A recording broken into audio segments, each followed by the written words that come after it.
They weren't suffering from all of those things we mentioned, the worldly, the external, the addictions and the external stuff. But were they somehow immune from the inevitables? No. Were they immune from death and sickness and old age? No. No. And so we can say, despite the inevitables, they were at peace. That's the magic, right? And Buddha said, I want what they've got. In other words, he was struck by the suffering that seems to be an inevitable part of the human experience. Yet, what's ironic is that most of the suffering that characterizes our lives is really not due to that stuff that's inevitable, like the old age, like impending death. Most of the suffering is really like the suffering that was in these stories. That kind of chronic anxiety, that kind of chronic feeling of things never being enough, of I want more, of why does it have to be this way, of this just isn't quite right, of I need to get over here so things can finally be good and better and I can finally be happy when X, fill in X, right? That just chronic kind of angst. And that's the stuff we do to ourselves. And that is really what Dukkha, the first noble truth, refers to. So let's put that on the board. It's normally translated as suffering. But there's something to be said about that. Originally, do you know what it referred to? And this all comes from a derivative of Sanskrit in Buddha's area. He was speaking a language called Pali. So these are derivatives of Sanskrit, and the translations are never exact, but it referred to something like an out-of-balance chariot wheel. You know, remember in those days they didn't have fancy schmancy shock absorbers and high-tech axle systems. So building a chariot wheel became an important thing for a smooth ride. And if the bolts weren't put in just so, you'd have quite a bumpy ride. And actually, that's what dukkha refers to in its original sense, is a bumpy ride. Just feeling kind of out of whack, feeling a little bit tweaked, feeling that something isn't right. To put it into the terms, the kind of suffering I want to focus on, it's that mental feeling of discontent that just kind of plagues our everyday. You know how I tease you guys sometimes when it's 10 minutes until the end of class, and you guys pack up your things, clock, and I tease you guys and I say, where are you going? Where are you going to run to? You know, you're going to run to the next class? Is that so great? And you're going to do the same thing over there, and we all do it, right? We all do it. And then we run to lunch, and then we're rushing through our lunch, and we're eating too fast to get to the next thing, and then finally you get home, and you go, I'm bored. Hey, what are you doing? You want to chill? You know, and it's just this kind of chronic feeling of discontent, needing to get somewhere, needing to get to the next thing so that you can finally be content. That's dukkha. Because it never really works that way, because happiness isn't a thing to be gotten. Because as soon as we look at it as a thing to be gotten, we've now separated ourselves from it. And we're a little confused. We think that pleasures, temporary sensual, and by sensual I mean of the senses, you know, sights and sounds and entertainments and distractions and all the rest of it. We think that those temporary pleasures, things that taste good, will bring us happiness. So we're confusing what we really need and what it means to be at peace within. And so dukkha just kind of describes that inner feeling, that chronic inner feeling of discontent, angst, anxiousness, slight depression, slight feeling of being ill at ease, of needing to get somewhere. And I think well, I shouldn't say that because it's prevalent among every age group. But what I was going to say is that at your age, there's this feeling of needing to transfer. You know, you're in a transitional period, and there's this feeling that as soon as you transfer, everything's going to be good. And as soon as you graduate, everything's going to be good. And as soon as you get your grade point average up to 3.8, things will be perfect. And then you can finally move out, and things will be perfect. And then you can finally get a house, and things will be perfect. But it never ends. You get the house, now you've got the mortgage. Now you've got to take care of the house. Now things are broken. As soon as I fix it, then things will be perfect. As soon as housing rates go up, things will be perfect. And it just seems like it never ends. As soon as I can take a vacation from this dumb job. But you worked so hard to have this job. That's what the whole college career was all about, getting this job, right? And it's like, oh, as soon as I can retire, then I can finally spend time doing what I love, and I can play golf and go diving. And it's always this kind of spinning. That's also dukkha. That's also dukkha, right? With the spirit of dukkha in Buddha's teaching, is it because we have created a fantasy, and that fantasy really is what we would call in Buddhism future thinking. Remember, I had you guys do that exercise where you do kind of a scripted meditation and kind of capture each thought on paper as it passes by your mind as you're able to grab it. And then you go through it and you label it past or future. And it's usually one or the other, and for some of you it's a slant into the future, for some of you it's just kind of being stuck in the past. But those fantasies really belong in the future category. Because even if it's a concrete plan that has to do with the future, hey, things might not go that way. Things happen. And so in reality, all of the future stuff is fantasy stuff. And we end up residing there.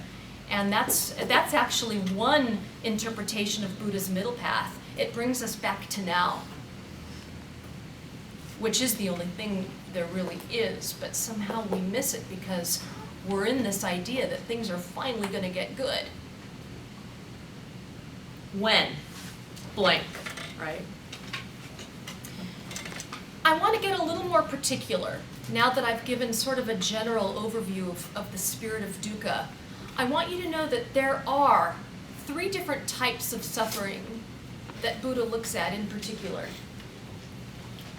Those 3 different types of suffering give rise to the 3 marks of existence. So now we're getting into the nitty-gritty of Buddhist philosophy. I'm going to write these 3 things down. Go ahead, throw out your question while you do that. So I'm a little confused. Is dukkha supposed to be anticipation? No, dukkha is normally translated as suffering. But what I was doing was I was explaining to you that suffering needs some explanation. Because typically when we hear the word suffering, we think in a very shallow or kind of obvious way about it. Like, oh, I'm suffering, I have a stomach ache, or oh, I have a headache. But suffering is a little more subtle and it's wide-ranging, and I'm about to show that there are 3 different types when you look at it in a kind of close-up way. So just know that suffering ranges from the physical stuff, actual aches and pains, to the more mental type of chronic angst of the sort I was describing. That's all. And so that's the first of the noble truths. And yes, you can go ahead and write suffering down. But know that it encompasses this range of interpretations. 3 words next to dukkha. There are 3 specific types of suffering. And these 3 things will become the 3 marks of existence. We'll get into that next week. But basically what it means is that there is actual pain. Psychological pain, physical pain, aches and pains, this sort of thing, that characterize the human. We are physical beings. We are sensual beings. We have 5 senses. We're going to get hurt. We're going to get sick. We're going to get our feelings hurt. Living exposes us to pain, right? So there is that. Change. Out of the 10 stories that I shared earlier, who was suffering from the fact of impermanence, the fact that life is characterized by change? Do we know? The aging supermodel for sure. Do we know? All of them? I like that you see that. That's deeply looking. And some more obvious than others. Some of you threw something out. The widowed. The widowed woman, I think, was an obvious example. I agree.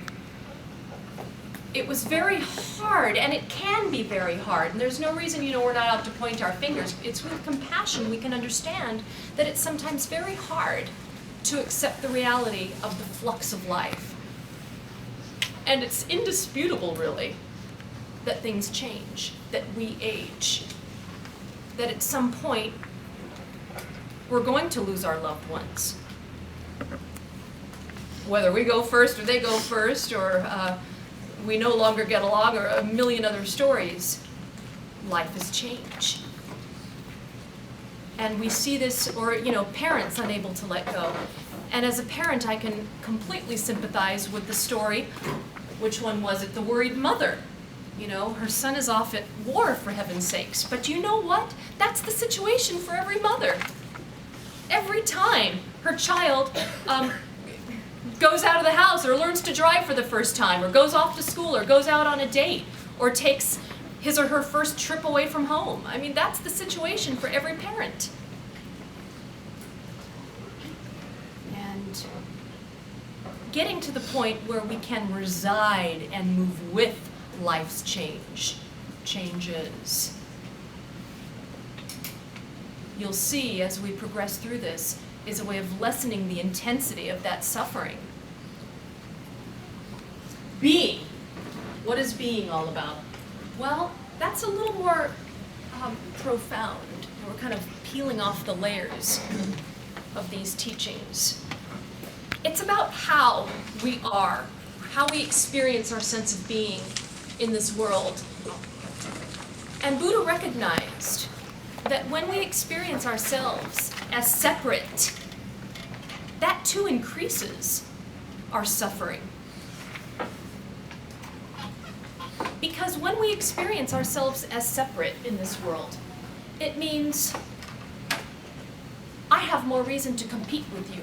I have more reason to protect my things and myself from you. I have more reason to see you as the enemy. I have more reason to suspect your motives. I have more reason to be angry. I have more reason to go up against you, right? It increases strife when I see myself as separate in this world. And that in itself creates a certain mental angst, lack of connectedness. And when you strip away, as I've said before, all of the religiosity of the world's religions, and you get down to the essence of them, that's part of what they all teach. That really, you could say, it's our task as a human to rediscover that wholeness and that connectedness. And that's what all the great spiritual traditions speak of. Like I said, once you strip away all of the outward forms of practice, which all too often get reduced to nothing but empty ritual when we're not in touch with the essence of those teachings. And that's basically what Buddha is saying here, is that we've forgotten, or we're out of touch with that sense of connection. And we'll get more into that later when I talk about Thich Nhat Hanh.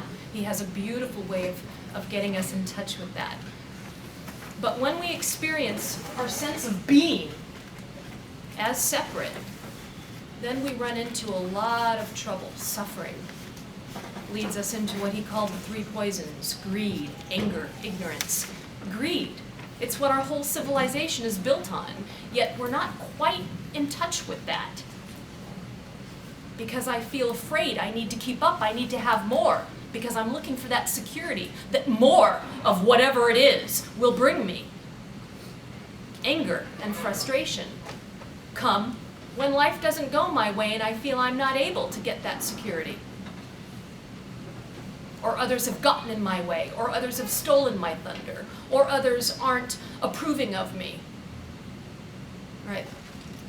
See, that's all the ego stuff. The ego is like a toddler. It needs the attention. It needs the approval. Right? That's really what we're going to start looking at.